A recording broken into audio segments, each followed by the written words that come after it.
I bet all our money at the tracks today and lost. I can't help it. I go to the tracks a genius. With special powers of intuition, I get high watching my horse catch up, fall behind. One moment I'm cold sweating, beating my head. Another I'm ready to conquer the world. And I leave penniless and sorrowed, head spinning, pounding. When I dream, it's always that I can move mountains and part seas with my thoughts alone. Mr. Gamble makes me believe it, at least down at the track. Sometimes I think briefly, enough's enough, but by nightfall, it is. How am I going to play it? Right next week, they can't keep throwing new wrenches at you after all. My friends all gamble too, and we don't talk about how sad it all really is. We aren't really friends. We just exist together like barnacles. I have done something unforgivable today, and I don't know what to tell my wife. I emptied cookie jar. I spent it all. I had to break glass to do it. This time I feel so low down because I know what will happen. But there's a way to win it all back, an ungodly way that I'd been too scared to try until now. She was a vaudeville girl, Caroline. My first true love, but I had to let her go about 5 years ago. I met her when her traveling show came into town. I remember watching her set the night ablaze, glowing and shimmering, and flying above the band. I was a poor ranch stable boy with nothing tying me down, and the show had just lost one of their hands to a railroad job, so they hired me for double what I was getting on the ranch. We first became acquainted over tea. Tea, by God. It was at an English restaurant with a big Union Jack above the door, hanging just below Old Glory. The manager suggested we all go there, which drew a great huzzah from the players. And everyone started talking like Shakespeare and calling each other limeys and toffs. Sitting by my lonesome and feeling out of place, my eyes found Caroline's. My heart jumped at the sight of their fire, and she motioned me to her side. "Good afternoon, my servant," she said, and I felt like a mad fool in a Shakespeare show. "Jolly good, my queen," was all I could manage, and I must have run the gamut from pirate to prime minister in those 4 words. Her laugh was warm and kind. "I'm surprised you made it here," she said. "What do you mean I just walked on in with the rest?" She dropped her British accent for the New York one she was born with. "Our last groom couldn't seem to wash out the smell of hay and manure, so we'd try to lose him and leave him to his own adventure. It ain't such a tribulation to keep clean as a stable hand, and judging his work, you ought to have sent him packing long ago. The poor horses are neglected." She looked at me and knew I was genuine. Caroline's eyes were like dynamite in the mountains, and her heart was an excellent prospector. She could bore into your soul and tell right away if it were gold or the fool's imitation. In my foolishness, I would trick myself into thinking I could hide from her, and it was always mighty difficult to look back into those righteous flames when they flared up, because it made you feel so low and mean and undeserving of kindness. And kindness was Caroline. How could someone look upon me, see me through, and still give me the time of day, let alone their heart? There were only 2 times when I dared to hold my gaze up to hers, when I confessed my love and when I said goodbye. It was that day clinking teacups that I, young and wild, learned to love, and I cursed my continuing fondness for her, seeing as I'd hurt her so bad. Mr. Chaucer, Gamble's a smotherer. Mr. Gamble doesn't know how to lose.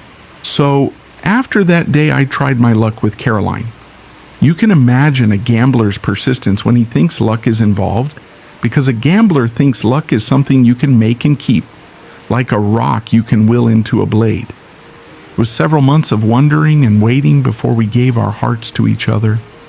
Excuse the comparison, but when I bet on a horse, I go by something in their eyes, their gait, the flare of their nostrils, or even how the jockey's hands fidget while holding the reins. A human being surely ain't no horse, but I started watching her, and Mr. Gamble saw patterns. When she and I talked, there was something about how she ran her fingers through her hair, how her mood seemed to depend on the ring she chose to wear or the length of her eyelashes that day. I tried to act in ways that produced certain signs, and I judged my success on such as how many times during our conversation she tugged at the one arm that crept up and made uneven her favorite embroidered purple hand-me-down dress, and I came to believe that my heart had the winning ticket. It was probably all just chance when you get down to it, but Mr. Gamble doesn't believe in chance. A man isn't supposed to think the way I do, because Lord knows it's done me more harm than good, but feeling that I'm nothing without my good intuition, I owe all of my happy moments to Mr. Gamble, the same ways I owe him my sorrows and regrets. The many nights I lay awake knowing she'd have died before leaving me. I think to myself, you took your eyes off the real prize, you donkey. But I suppose that's all a pupil of Mr. Gamble ought to think of life as nothing but a load of prizes to win and lose and win again, the thrill of it being the game, the torture and ecstasy of losing it all and winning a little back. When I'm down at the track, I forget that money and love are two different things, and they don't always get along or make sense together. On the road, it was cards instead of horses that I chased, and instead of weekends at the races, it was every night at the saloon. When I won, I felt invincible, but when I lost, I was a cold sweat that found no remedy but the arms of Caroline. She forgave me my great vice, but worried for my health, and I knew for her own heart, seeing me unhappy and unwell so many days, and I began to neglect the horses. I told her about my cookie jar, where I stowed away a fraction and promised not to gamble it, but there was no cookie jar. Not until I made it my resolution and redemption to maintain one for Rosalie. At last, I sank to my first low. Being without gambling money, I remembered Caroline's purple dress, the very same that helped me win her heart, and the rubies and diamonds embroidered in it. So I stole away with it, snuck to an evil place behind a secret door, and among bankers, politicians, and oil men who'd have you hanged if you said anything about their being there, wagered it and lost it. I remember how, when I made my way back to our quarters in the boarding house, I was afraid to walk on the leaves of grass, as if doing so, crushing them, would add to my crimes. I crept into our room, lit a candle, and began to undress. "You were out so late, Henry," she said from the dark of the bed, and I almost jumped, because it was the voice of someone wide awake cutting into the terrible night's quiet, and it stabbed my whole heart. "Just playing cards like always. Spend a little, save a little," I lied. "But you told me you ran out of money to spend last night," she said. "I found some extra. Don't worry your mind, Caroline." I tried to be cute, like a true ingrate. "Henry, where's my purple dress?" How quickly I was found out. How all that guilt suddenly turned into anger. I cannot believe it now, but I was angry at her for my own wickedness. You don't know what they did to me. They robbed me, those politicians and pigs. I had to do it. I can't help myself. I told you I can't help myself. I tried for you. And we deserve better than this. You deserve 1,000 dresses like that." But I could see through the darkness the candle's reflection in her eyes, which covered me like the heat from a pouring vat of melted steel, and my throat shut. After a long silence, she said, "Henry," and her voice was like a spider's web when the rain starts to fall. "That dress meant more to me than all I could have bought with it, and you know that. You'll remember that. But I'd throw that dress into the ocean before saying goodbye to..." She couldn't finish. I turned on the gas lamp, and both of us were looking each other dead in the eyes. Hers glowed a righteous earthen green, and mine the blue of the river Styx. "Then I'll be the one to do it. I've hurt you enough. Goodbye, Caroline." So I left, making my way back to my old home and living on alms as the town fool. After a year of destitution during which the bottle better served me than the betting ticket, Rosalie and her brother Jim intervened like angels and gave me a new life. Jim, who was jobbed with finding strong young men for the new Ford factory, found me, a stumbling wreck. How I remember our introductions, I can't tell you. "Sir," he said. I was busy singing badly a song I was writing, "My Caroline, Poor Caroline." "Sir, are you back from the war?" "No, sir, obviously I'm still over there right now. Ha ha ha ha ha. Over there." I began to bleat. "Sir, the war's finished, you must know. And you must be looking for work. I can tell that you're a strong young man wanting to forget his troubles, and I have an offer for you. Offer me a singing contract. Ha ha ha. I'm working on a song, but it's about a girl named Caroline. I just don't have a good first line for it. Ford is looking for workers at his new factory just down the block. Henry Ford believes that his workers ought to have enough pay to someday buy their very own Model T. What do you say? The factory line has a rhythm to it, and maybe that's just what you need to come up with your little song." "You're no good at sweet talking, sir," I said. I remember him giving me a look that made me remember, but what? I was too fuzzy to tell. "Sir, my name is James, Jim, if you would, and I'll be plain. This is a good job. I'll look out for you. I've seen you every day on this street. You don't mean anyone any harm, but no one's given you a chance. Come with me to the office, and I'll make sure nothing happens to you. You've been neglected, sir. What's your name?" At that moment, I felt like one of the horses from that Vaudeville carriage when I first arrived there. Disheveled and sad, which of course I was.